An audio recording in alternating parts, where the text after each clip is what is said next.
Welcome to the Backlot 605 podcast. I am your host. I am Casey Kelderman. Joined with me is Mr. Brian Mensing, my co-host. Yes, I am. How you doing, Brian? You're not letting me introduce myself. No, not tonight, because I want to introduce our very special guest for this evening.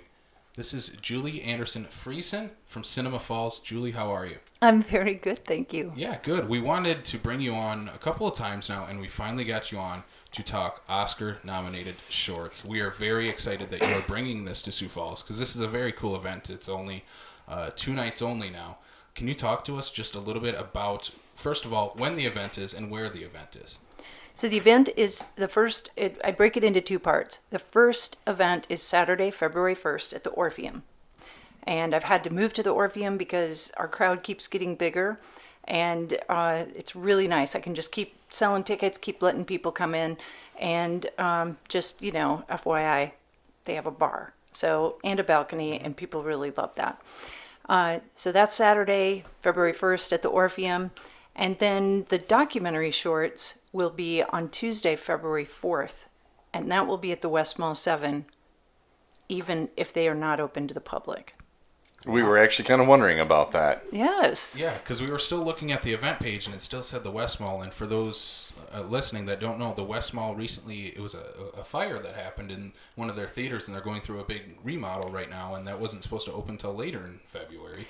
Well, it was with an HVAC unit that came through the ceiling in their lobby. So the theater that I want to use is intact and it's fine, but they still, because of smoke and everything else, they had to send all their projectors to get cleaned. So the owner in Minneapolis, we had a conversation, and he said, I'm going to make sure that there's a theater ready for your group, and if they have to use coolers in the hallway to serve concessions, they're going to do it, because they know it's just a really big deal, and that we're the only one that ever shows the doc shorts. I mean, it's not very common. A lot of theaters, art house theaters around the country, they'll just pick up the animation and live action, but we do the whole thing. So people really love it, and we actually sold it out the last couple years.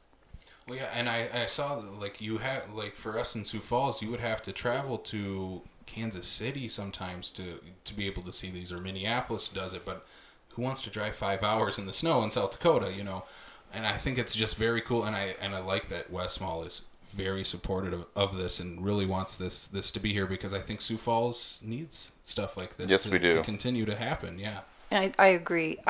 This is my 9th year with the program, and when I launched Sioux Falls in 2012, that was one of the first things that I really, made sure happened. At that time, it was not running in a lot of markets around the country, but I just pressed and tracked down who I needed to and started asking. And it was really kind of difficult because, first of all, who are you? Where's Sioux Falls? Where's Sioux Falls, South Dakota? And you don't really have a theater. So it was a tough sell. Yeah. And then what do you do? So are you a theater owner? Are you so it just took some convincing, but I got it done, and then just stuck with it, and it's just built and grown every year since. Can we talk a little bit about some of the movies that are going to be playing? I want to jump into that. Sure. Can we talk about some of the live action shorts that we're going to be bringing in? Yeah, absolutely. One of the things that is, I think, very, adds to it's its own little movie with suspense every year for the Oscar shorts. And that's the fact that, the program itself, you don't even know what's playing, obviously, till the Oscar nominations are announced this year on January 13th. So I actually start a spreadsheet, it's like my own fantasy football league almost, or something. What are you hoping is going to be on this list, basically? Yeah, well, the Academy announces a short list. Yep. Mm-hmm. So as movie fans like you guys know, so what happens is, as soon as the short list comes out, I take every single one of the shortlisted films and I put those together, and then I have IMDb Pro. So I go in and look up every single film and I find the running time. And, is it going to be subtitled? What country is it from? So I put that list together so that on Oscar morning, when all those nominees are announced and this is kind of nerdy, but as soon as they're announced, I'm going through and I'm just like highlighting them, like this one's green, this is a go, this one's happening, because then I get an immediate sense of how long the program's going to be. And so I have to do that because I need to know how we're going to program the whole event. So, and then some of those categories, the nominees can be, 40 minutes is acceptable for one film. So that's why it's like, are we going to be there all night? Because it's like under 60 minutes, if I remember correctly, right? 40. Is it 40? And of course, the animation, few of them ever hit that. Was it last year where they had the revolting rhymes, and maybe it was, one was 27 minutes, so it was longer. But otherwise, I get that list pulled together. And so this year, the animated program, if you only went with the nominees, you'd be in and out in like 45 minutes. So what's nice is the distributor packages these other bonus films. Oh, nice. So this year they've added 4 additional animated films. So the program's 85 minutes. And are those the other 4 that were not nominated? Were they part of the short list that was originally out? Are they movies from this same year, or are they from previous years? They don't really do that, which I kind of understand because it would. I thought about that, like why don't they put the runners up? But maybe it would be a little cruel. I was gonna say maybe, or maybe it takes away from those that are actually nominated. Yes. Yeah. Like you're nominated, but I still get to be on the list anyway. Exactly. So these, what they call them are highly acclaimed, meaning they've probably won, they've done very well at film festivals elsewhere. So, but one of them, which I'm not sure has been announced, but it's called Henrietta Bulkowski, and it's USA, 15 minutes, but it features the voice of Chris Cooper and Ann Dowd. So kind of, that's an interesting one. Oh, yeah. Kind of Has big some name. names behind it. Yeah. Mm-hmm. So that program is 85 minutes. And I think one of the nominees, which a lot of people have seen because it's been, passed around Twitter and the internets and everything, is Hair Love. And so that one seems to be kind of favored. But it's great. And then the live action program. So we'll take a 10-minute break. We start with the animated films. And this year, again, the other tricky part, the films are announced and then you don't necessarily give a rating to a 7-minute animated film. There's just not really ratings to go by. So I have to get my hands on them and look at them. But also they give me somewhat of a ratings guide. So the nominees this year are rated PG-13, and that's because they're a little bit more melancholy and dealing with adult themes. And in general, I would say no 12-year-old or younger would actually enjoy them. It's just not the demographic. Not the demographic. So, rookie move, Julie. Not the first time that has happened on this show. How many times have I done it? And here I thought I was going to bang my knees under the desk. So so anyway, they're PG-13, and so and I think it's just that idea. Like people don't always think of animation; they kind of go, "Oh, it's just cartoons." It's for kids. Yeah. But these are not. But they're really good. They're really good. So, and then we take a 10-minute break because then everybody can, go get a new drink or whatever else from concessions, use the restroom, and then we come right back for the live action. And the live action shorts program is 104 minutes this year. So that's kind of nice. They can go up to 40 minutes, and in this case, I think people will be pleased because they're all about 25 minutes or under, maybe the 12, 15 minutes to 25 minutes. And it helps. It just helps the program kind of roll along. Now, I've screened 2 of them, and they were both really good. So it's a strong live action program this year, but it's rated R. And that is, that's just the way that goes. It almost always is. Yeah. It's just not suitable for kids. The doc shorts program, given the fact that some of them they can be up to 40 minutes long. If you had 5 of those, it's just kind of can be quite the evening. So this year... That's Avengers Endgame time frame. Exactly. And, that's a long time without Chris Pratt. So though they're really good. Again, I think it's probably what the distributor is saying is that it's probably one of the strongest doc programs in years. So it's 160 minutes. I think, again, there's maybe, it's from Sweden, USA, one from the UK, South Korea, another, and then 2 more from the US. So sometimes it can be all subtitles. So we have quite a few this year. But yeah, so it's a great program. Yeah, we're super excited that this is coming to Sioux Falls, and that again, I just love the fact that you recently had your screening of Parasite, and you said you had over 400 people attend this, and I think that's just super cool that people from Sioux Falls and the surrounding areas are coming out to events like this. Have you noticed in did you say 9 years that you've been doing this, that this is just continuing to grow, the film community and the film goers in Sioux Falls that are just coming out to these events?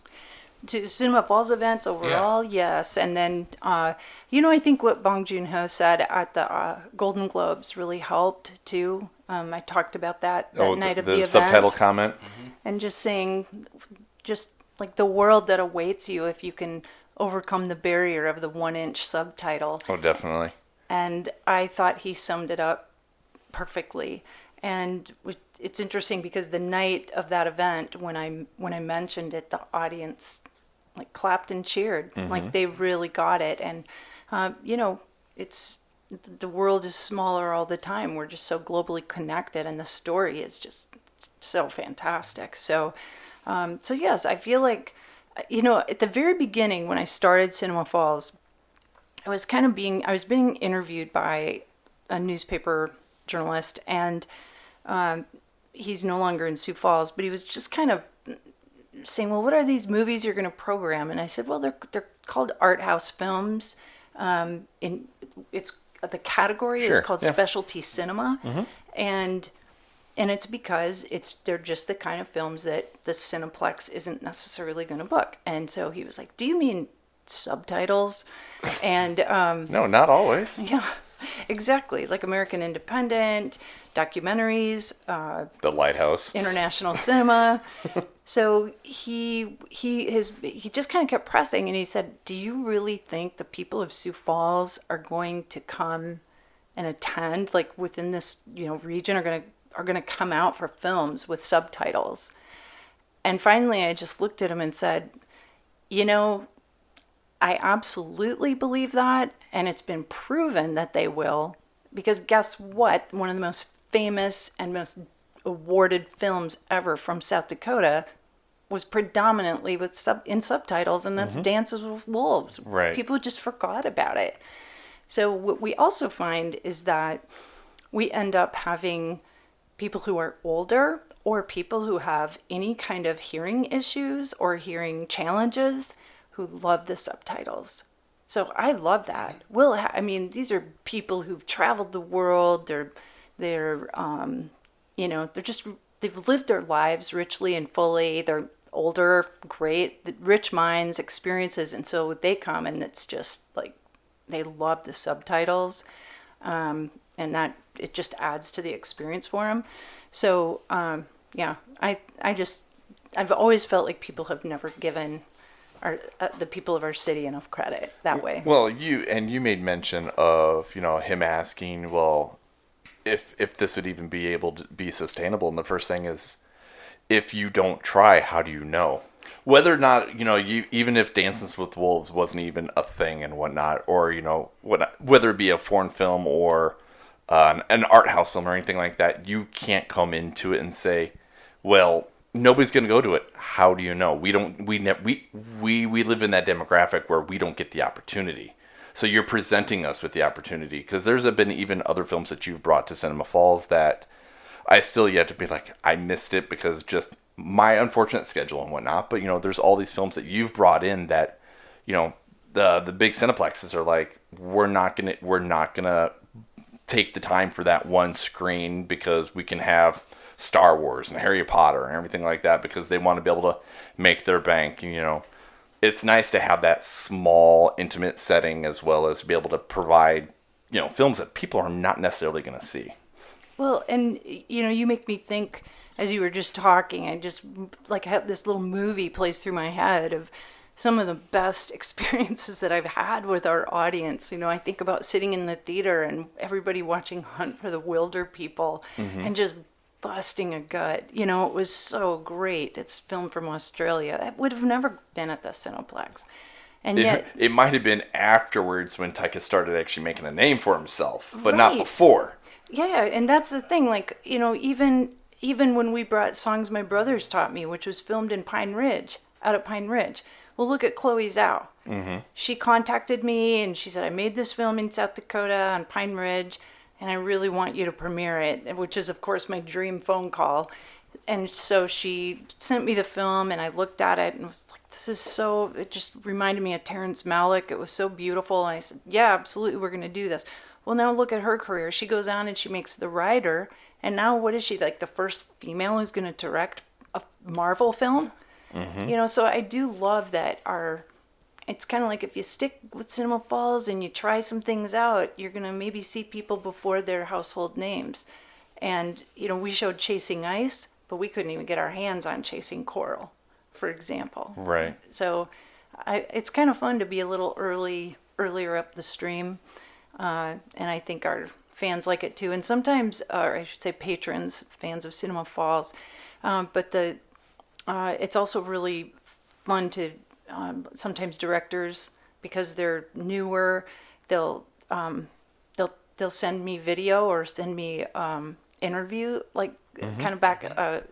We don't really Skype, but they'll create something that they'll film and send to me, and then they'll talk directly to the audience. So we'll have people, you know, they're ready to watch the film, and then all of a sudden, you know, the lights come up and here's the director saying, hey, Cinema Falls, and everybody just like, wow, you know, we're so used to being overlooked that it feels great. And it's very, very personal. Like, I feel that with every screening that you do, it's very personal, because when you go even to the theaters here in Sioux Falls, it's kind of like you show up, you watch the movie, and you leave, and that's that. It's you in the movie. But here, it's like you're almost part of the entire experience of the film, especially if you bring in the directors as you've had in person before and through video. I think that's just it's something you just cannot get anywhere else. It's an event to go out to the theater in that case. It definitely is, you know, eventized in that way, and I like it that way. I mean, I try to know people's names.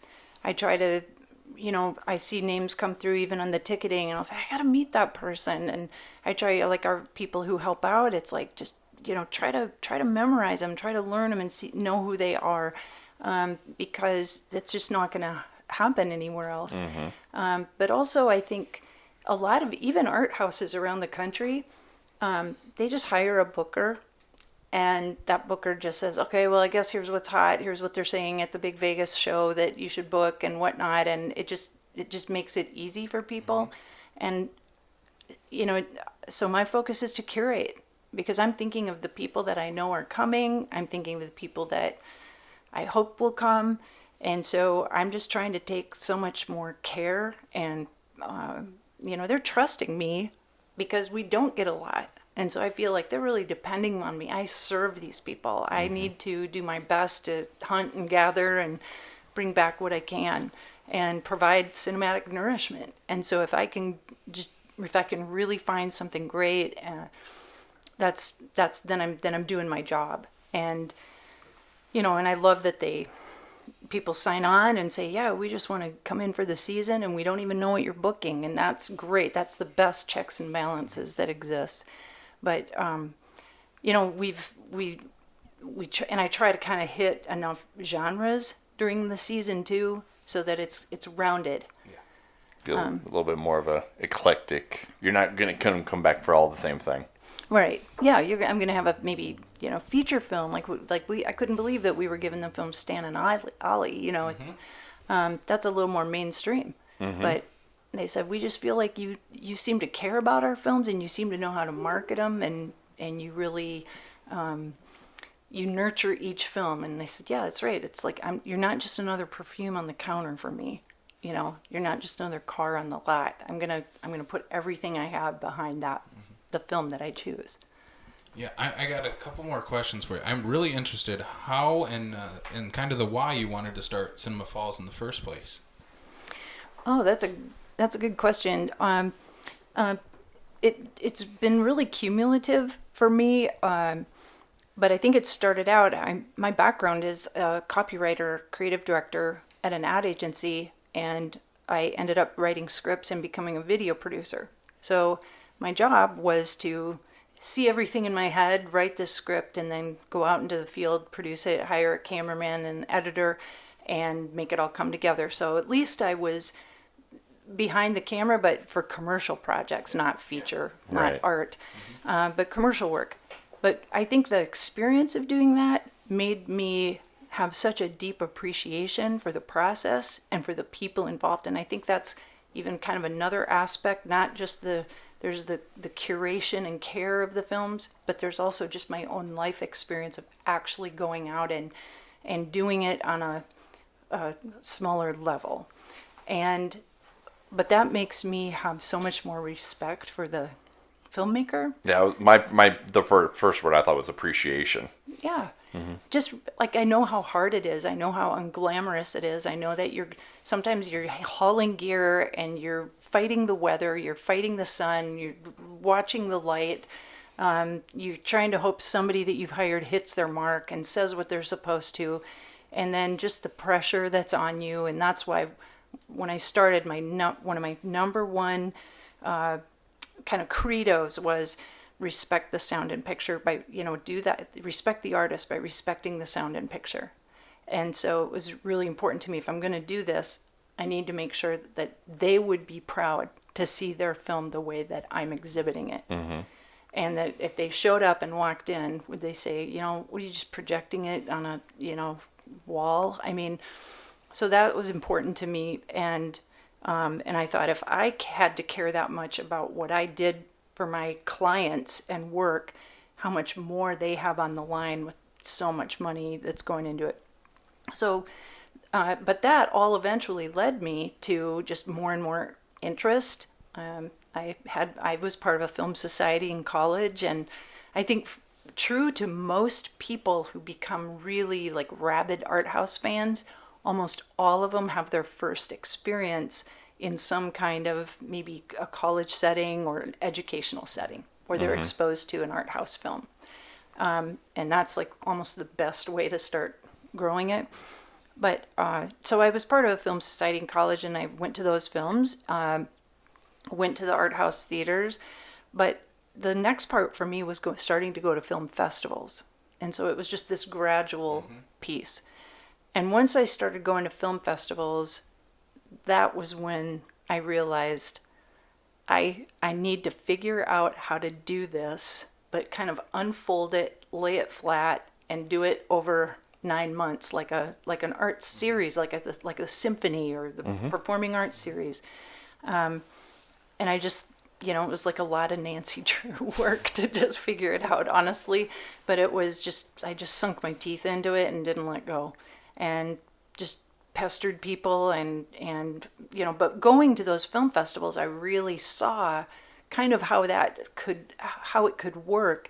But at the same time, you can spend your whole year working on something that's over in 3 to 5 days.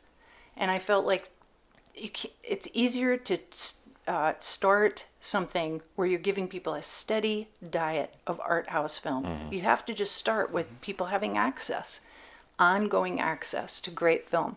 And eventually, hopefully, if there are people in the community that want to become filmmakers, they'll see the more good film you see. It's like being a writer. The better stuff you read, the better you write.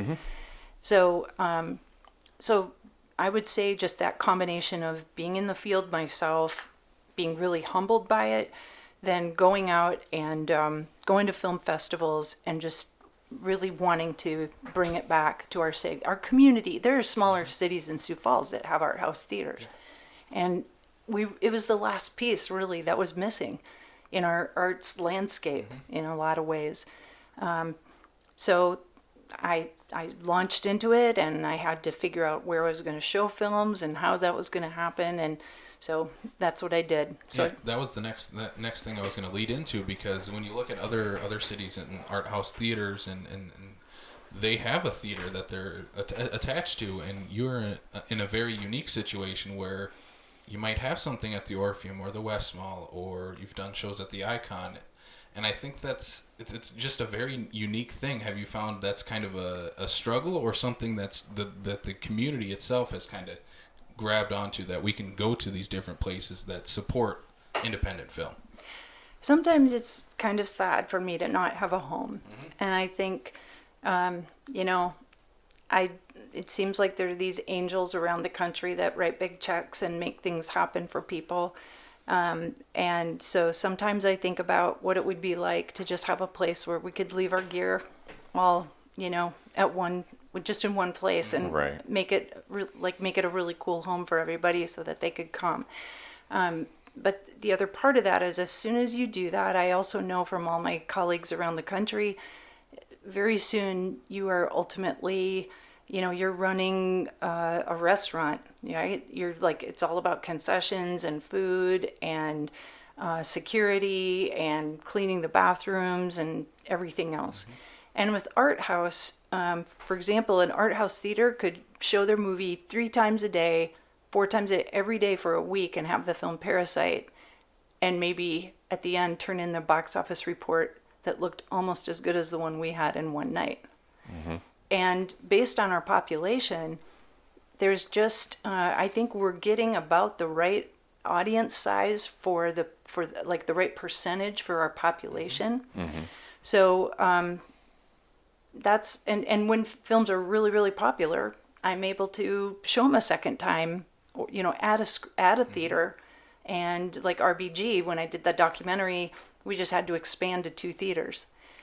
So that's true. So yeah, sometimes it's just kind of hard, but it's funny. I was just at Sundance for a big film conference that happens before Sundance launches, and a lot of people were really interested in the paradigm of Cinema Falls. They were like, that is awesome. There were some people that were like, I kind of wish I would have done it that way, and just, have it shown 3 films a month, like pick 3, pick 4, and just put all my effort into a night. Because I've been able to pick the right location for the film. Mm-hmm. So maybe an Italian film like The Great Beauty that I thought, man, I think I'll be really lucky to get 150 people to turn out to see The Great Beauty. We put that at Icon and then invited everybody to dinner before the film. And we all sat family style around round tables and just passed around pasta and salad, had a great time, and then walked in to see the film. So I do like, being able, I've shown at the Mosque, I've shown at Augustana, West Mall, and then obviously the Orpheum and then the Belbis. So it's kind of, I feel, sometimes I feel really like a free filmmaking hitchhiker or something, and then other times it just feels like I don't have a home. It's a blessing and a curse. Yeah, it is. But I think having the Orpheum, I think a lot of people have, or the Belbis, but the Orpheum, I think a lot of people have really enjoyed just having the bar. And that's kind of seemed to really make it fun for them. Mm-hmm. And it's a very unique thing, because no other theater here in Sioux Falls does that. No. And if they try, the city says no. Exactly. And I'm actually, I'm looking at, I've talked with the West Mall 7 about saying I think it's time that changes for the West Mall. That shouldn't be something that they're prohibited from, because it's going to happen. It's going to happen at other theaters, mm-hmm. and it won't be fair to not allow them to do it. And especially, for crying out loud, their tickets are like $3.50. They mm-hmm. have to make concessions are much cheaper than big theater chains. I know the last movie I went there, I was like, wow, I just got everything and the ticket. I was like $8. Yeah, and I can't wait to see the renovation. Mm-hmm. I mean, they're putting up monitors for their concession boards, and I think it's going to be really nice. I think they're really underrated. They work so mm-hmm. hard, and they have really beautiful sound and projection. Mm-hmm. And so yeah, I think they're good partners. They really support what Cinema Falls does, and I try, like when I know they're getting a great film, or I might even send them one where I'm going to be gone during the summer, and I'll send them a list and say, these here's 2 or 3 that I think will do really great, and then I'll help you by communicating with our, patrons as well. I just got one final question before we wrap this up and let everybody know where they can find both nights of Oscar shorts. What has been your favorite movie of 2019? My favorite movie of 2019, Parasite. Absolutely. It caught me so off guard. I mean, it hits on every piston. It's beautiful to look at. It's just, the cinematography is great. It's just it's the multiple levels of meaning as you watch the film. The tiniest little details about making the most common noodles for her son, but having to add a touch of sirloin on the top just to kind of prove they're, really uppercut. The music, the acting, it's a perfect movie. Do you feel the same way? I have now. I want to watch it in a theater is my biggest thing. And unfortunately, Yes. I couldn't make it to your screening. I was sick that night. So it's a priority to watch it in a theater because I think it's just from what I've heard and everybody that I know that has seen the movie, it's like, if you're going to watch it, go to the theater right now and go see this movie. And I would also say don't read anything about it. Yeah. Just ignore, and that's why I say I don't talk about the plot or the story, anything like that. Just the craft of it is so incredible. But I just think it was. I love how the film has ignited a passion for film for everybody who has seen it and been moved by it. It's surprising. Who would have thought, right, that this film would come from South Korea and in all subtitles and have just this impact across the country. Worldwide impact, because of this movie. Yeah. Whether you're a Cannes Film Festival juror or whether you're in Sioux Falls, South Dakota, and you're in the theater and you're just, blown away. That's what I think is phenomenal about him as a director too. I've never seen Snowpiercer, so that's one on my. Have you seen that? Yeah, I've seen Snowpiercer. Yeah, and I've seen Okja, and he and is just The Host. I have not seen The Host. Yeah. But the 2 films that I mentioned, he's a master at what he does. He's just one of the best that we have working right now. Yeah. He's just one of the best. Can I ask you guys a question? Absolutely. What do you wish Cinema Falls would show?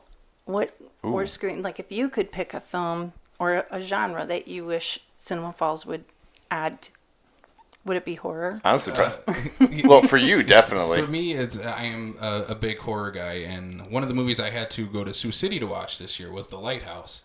And I just wish Sioux Falls had it, maybe just for one weekend even, or that was the one, and that ended up being my favorite movie of the year. And I would say, for the sake of the what Cinemark is bringing all the Oscar nominees and whatnot, is that I never even got a chance to go see it and whatnot, but would have had to go to Sioux City to go see Jojo Rabbit because we didn't get it picked up here originally here too, and I was kind of in a little bit of a shock that for as much buzz as it was getting, at least one of the Cinemarks would have at least picked it up. Do you want to know a secret? I have figured this out. There are certain hotels in Sioux Falls that have movies on their pay-per-view that are still in theaters. So if, for example, you have some friends and you all go together and you rent a room at Hotel on Phillips downtown, you can watch Jojo Rabbit right now. And that's the way I used to be able to even see the films that weren't playing here. I used to go out to Clubhouse Inn and Suites years ago and say, I'm just going to, I'm checking myself into the hotel for 24 hours and I'm just going to, grab some food and I'm going to just check in. And that's how I used to access movies if I couldn't drive up to Minneapolis or Sioux City or Omaha. That's what I would do. So I will say that, if people are... If push comes to shove. If push comes to shove and somebody's saying, but like you said, they'll play all the nominees now. But when they didn't do that, that was it. Because I know because I went with him to go to the Lighthouse, and it was get off work, go straight into the car, went straight to Sioux City, what time we get home? Like 11 o'clock? Yeah, 11:30 on like a Wednesday night. Yeah, on a Wednesday night, because it was like the only time we could be able to go. And we're like, we're just going to go. You're going to have to do like the backlot road trip podcast from the car. Yeah. Like carpool movie-okie or whatever. Yeah, we should have done that. We should have recorded our entire trip there. That was, it was literally like he said, you had to get off work, we're in the car, we're going. We walked in as soon as the movie started playing. We weren't even seated yet. It was just we didn't much of a time. I don't even know if there was even previews, because at the time frame, like, I get off work at 5:30. He literally met me at my apartment so we can get there by 7 o'clock. I'm like, I'm glad this isn't January. I'm thinking the next time that happens, there needs to be like a Cinema Falls bus. And if we can't get the movie, and because sometimes it's a distributor. Yeah. Where they'll just say, either they'll say no art house theater, and nobody's getting it in South Dakota or even Omaha. I mean, nobody's getting it for like 3 weeks. They just hang on to it because of their, wacky platform release ideas, which are really phasing out. I mean, that's another thing that at this conference, people are like, the platform release idea is just going to have to, as streaming becomes more and more common, they're just going to have to let that go and just get the movie in people's hands. Yeah. In fact, I met with a distributor, a pretty big one, and I just said, every time you turn me down for a film, Netflix gets 50 to 100 new subscribers. That's how it is, because there's this whole part of the country, this whole middle part of the country that is missing out on film all the time. When you don't give me those films, and and everyone else, not just me, but when you don't get us those films, that's what's driving the streaming process. And I said, you think of us as the Midwest, but we're pretty savvy because we already know what we can't get, and we have to figure out, we already know the workaround to make it happen.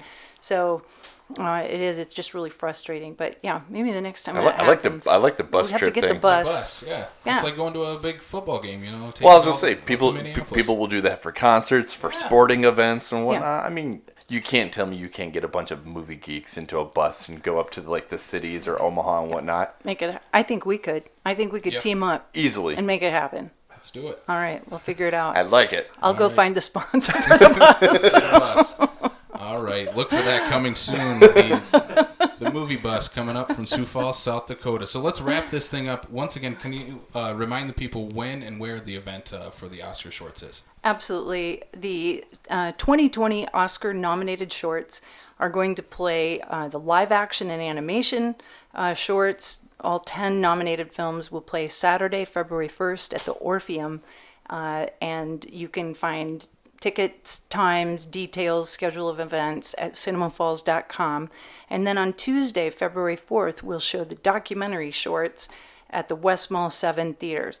And again, every ticket buyer, we will contact and let you know how you're going to get in a theater that is supposedly closed off, but we're getting in. Yes, that is so cool. Julie, thank you so much for being on the show with us. We would love to have you back anytime you want. So. Oh, thanks so much. Yes, absolutely. Thank you again. For more information on this event and any other upcoming events, please follow Cinema Falls at cinemafalls.com and Facebook, Twitter, and Instagram, simply at Cinema Falls. It's pretty easy to find, just like this podcast here that you've been listening to. You can find us on backlot605.com. You can find us on Facebook, Twitter, and Instagram, simply at backlot605. And you can find the podcast on Apple Podcasts, Spotify, Stitcher, Google Play, and YouTube. So thank you all for listening. And we'll see you next time on the Backlot of South Dakota.